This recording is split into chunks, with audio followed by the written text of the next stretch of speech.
EP. ജയരാജന്റെ വെളിപ്പെടുത്തലിൽ വെട്ടിലായി സംസ്ഥാനത്തെ ഇടതുപക്ഷം. പ്രധാന നേതാക്കൾ ഇ.പിയെ തള്ളിപ്പറഞ്ഞുവെങ്കിലും വലിയ ആശങ്കയാണ് ഇടത് ക്യാമ്പിലുണ്ടായത്.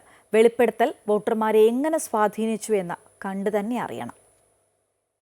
അനിൽ ആന്റണിയും പത്മജ വേണുഗോപാലും ബി.ജെ.പിയിലേക്ക് ചേക്കേറിയതോടെ വോട്ട് ചെയ്ത് വിജയിപ്പിച്ചാൽ കോൺഗ്രസ് നേതാക്കളിൽ പലരും ബി.ജെ.പിയിൽ പോകുമെന്നായിരുന്നു CPM-ന്റെ പ്രചാരണം.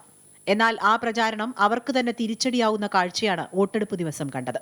ബി.ജെ.പിയുടെ കേരളത്തിന്റെ ചുമതലയുള്ള പ്രഭാരി പ്രകാശ് ജാവ്ദേക്കറുമായി CPM നേതാവും LDF കൺവീനറുമായ ഇ.പി. ജയരാജൻ ചർച്ച നടത്തിയെന്ന വെളിപ്പെടുത്തൽ മുന്നണിയെ മാത്രമല്ല അണികളെയും ആശയക്കുഴപ്പത്തിലാക്കി. വരും ദിവസങ്ങളിൽ കേരളത്തിലെ ഇടതു രാഷ്ട്രീയത്തെ തന്നെ വെളിപ്പെടുത്തൽ പിടിച്ചുകുലുക്കിയേക്കാം. ഇ.പിയുടെ പ്രതികരണത്തോടെ പ്രവർത്തകരിലും അനുഭാവികളിലും ഉണ്ടാക്കുന്ന ഞെട്ടൽ തിരിച്ചറിഞ്ഞുകൊണ്ടുള്ളതായിരുന്നു മുഖ്യമന്ത്രിയുടെ മറുപടി. ഇ.പി. ജയരാജനെ തള്ളി CPI-യും രംഗത്തെത്തി. കൂടിക്കാഴ്ച ഒഴിവാക്കണമായിരുന്നുവെന്നും കമ്മ്യൂണിസ്റ്റ് മൂല്യബോധം എല്ലാവർക്കും പ്രധാനമെന്നും സംസ്ഥാന സെക്രട്ടറി ബിനോയ് വിശ്വം പറഞ്ഞു. പക്ഷേ അത് ഒഴിവാക്കേണ്ട ഒന്നായിരുന്നു.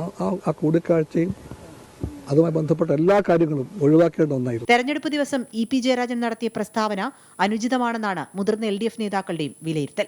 അതേസമയം പോളിംഗ് ദിനത്തിൽ അപ്രതീക്ഷിതമായി വീണുകിട്ടിയ ആയുധം ശക്തമായി ഉപയോഗിക്കുകയാണ് UDF.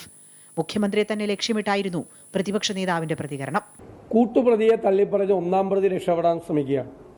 ഒന്നാം പ്രതി മുഖ്യമന്ത്രി പിണറായി വിജയനാണ്. ജാവദേക്കറെ കണ്ടതുകൊണ്ടും സംസാരിച്ചതുകൊണ്ടും ഒരു കുഴപ്പമില്ലെന്നാണ്. അതായത് ജാവദേക്കറെ ഇ.പി. ജയരാജൻ കണ്ടത് മുഖ്യമന്ത്രിയുടെ അനുവാദത്തോടു കൂടിയാണ്. അതുകൊണ്ട് തള്ളിപ്പറയാൻ പറ്റില്ല. തള്ളിപ്പറഞ്ഞാൽ ജയരാജൻ തിരിച്ചു പറയും. ഇ.പി. ജയരാജൻ പ്രകാശ് ജാവ്ദേക്കർ കൂടിക്കാഴ്ച സംബന്ധിച്ച് വിവാദം തുടരുന്നതിനിടെ പുതിയ വെളിപ്പെടുത്തലുമായി ശോഭാ സുരേന്ദ്രൻ വീണ്ടും രംഗത്തെത്തി. കേരളത്തിലെ 7ഓളം കോൺഗ്രസ് CPM നേതാക്കളുമായി ബി.ജെ.പിയിൽ ചേരുന്നത് സംബന്ധിച്ച് ചർച്ച നടത്തിയെന്നാണ് ശോഭയുടെ വെളിപ്പെടുത്തൽ. News desk Amrita TV.